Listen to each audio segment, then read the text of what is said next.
여러분은 단돈 500원으로 세계 1위 조선소를 만든 이야기를 아시나요? 1970년 현대 정주영 회장은 조선업에 필요한 예산 확보를 위해 영국에 갔습니다.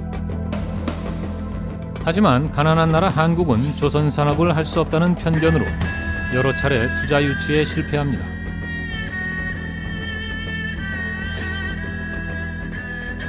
정주영 회장이 마지막으로 찾아간 영국 조선회사 A&P 애플도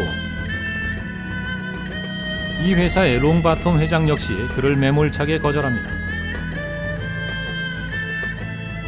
하지만 이에 포기하지 않고 주머니에서 500원짜리 지폐를 꺼낸 정주영 회장은 한국은 1500년대 이순신 장군이 거북선을 만들어 일본을 혼낸 나라이고 한국 조선 기술의 역사는 영국보다 300년 이상 앞서 있다며 설득했습니다. 그의 패기에 감동한 롱바톰 회장은 투자를 결심했고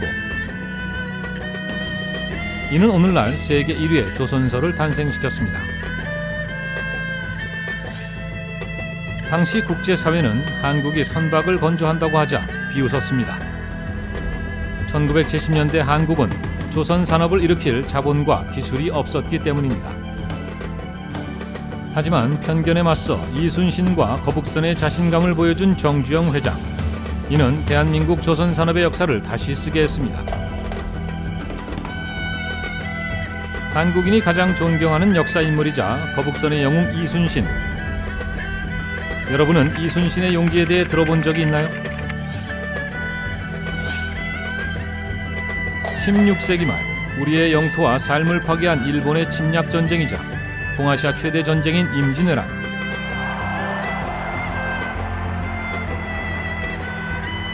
당시 최첨단 무기를 동원했던 일본의 군대. 그들은 순식간에 조선의 수도까지 진격하며 압도적인 승리를 장담했습니다. 하지만 바다에서 시작된 대반전. 조선의 23전 23승. 선박, 병력, 무기가 절대적으로 부족했던 조선군과 백성들에게 두려움에 맞서는 용기를 불러일으켜 전승무패의 신화를 일궈낸 영웅 이순신. 최정예로 수군 양성, 최첨단 돌격선 거북선 건조, 비상한 전술 연구로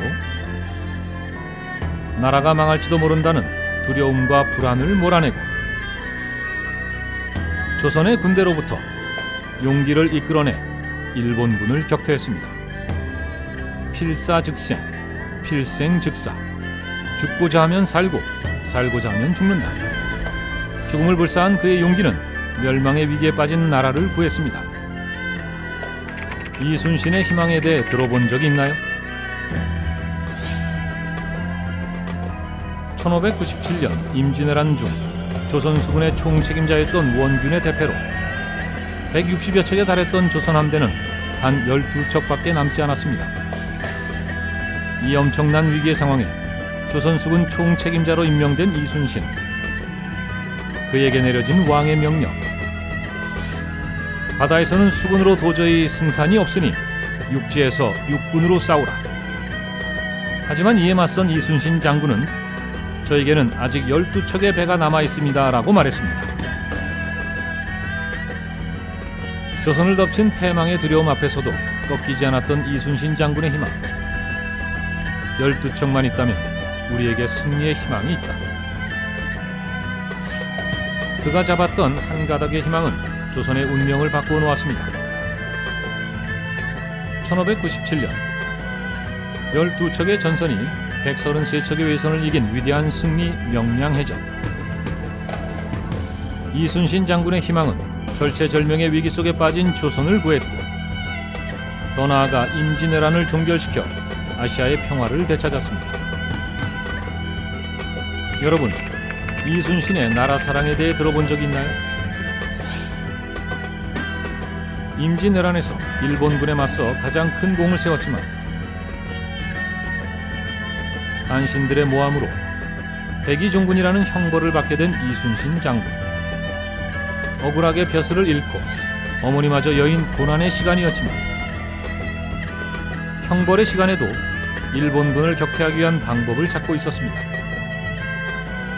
운명은 하루아침에 삼도수군 통제사의 지위를 빼앗아 갔지만 나라를 지키고 백성을 보호하려는 그의 혼은 빼앗지 못했습니다. 그가 떠난 조선의 바다는 또다시 처참한 위기에 빠지게 되고 마침내 이순신 장군은 다시 조선의 바다를 책임지게 됩니다. 정권과 최고 통치자의 배신. 그럼에도 불구하고 변하지 않았던 그의 나라 사랑.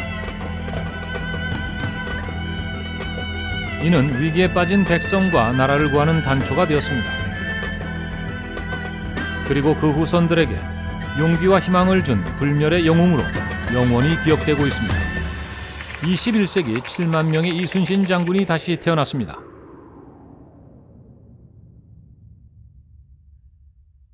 여러분은 우리의 바다 동해를 지켜낸 21세기의 영웅 이순신을 알고 있나요?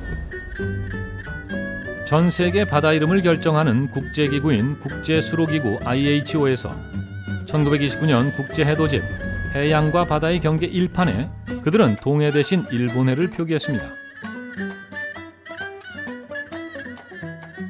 1937년 2판에서도 1953년 3판에서도 동해가 아닌 일본해였습니다.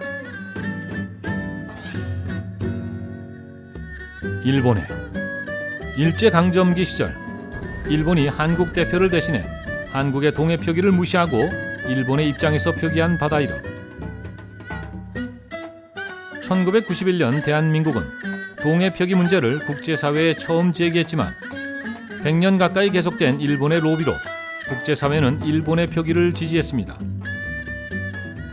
세계 지도 가운데 97%는 일본해로 표기하고 3%만이 동해로 표기해 세계 지도에 한국의 바다, 동해가 사라질 수 있는 위기 상황. 21세기 이순신 장군으로 거듭 태어난 대한민국 청년들은 이에 맞서 대반격을 시작했습니다.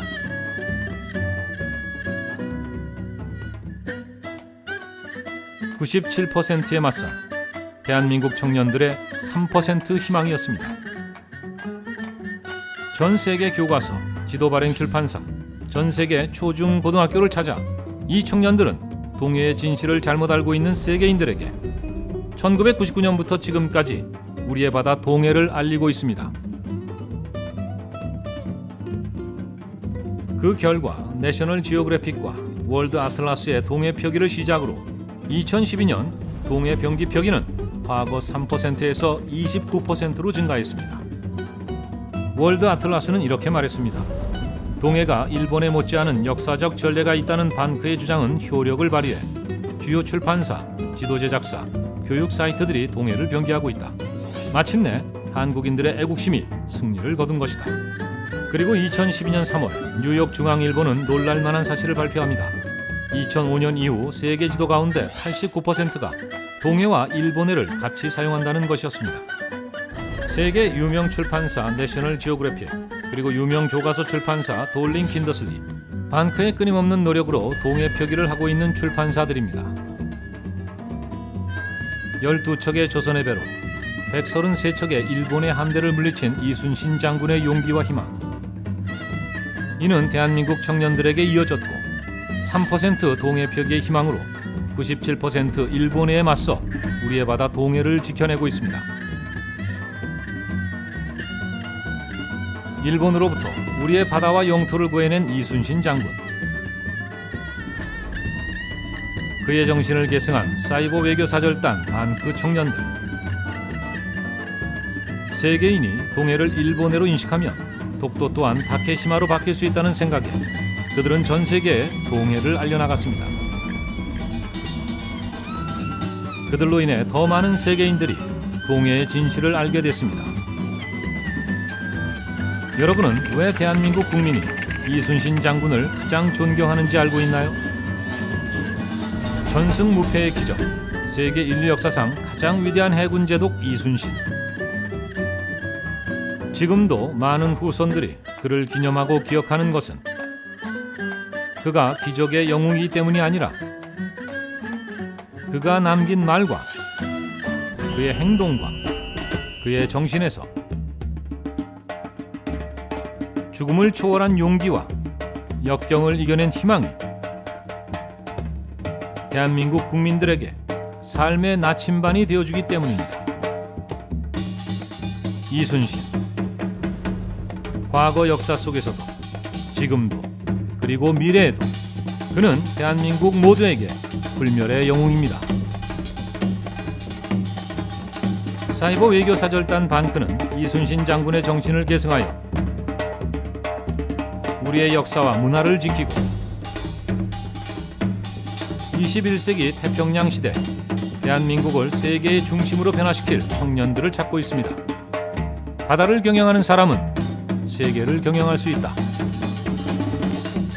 이순신 장군이 지켰던 바다를 품고 지구촌을 변화시킬 한국 청년. 그 영웅은 바로 당신입니다.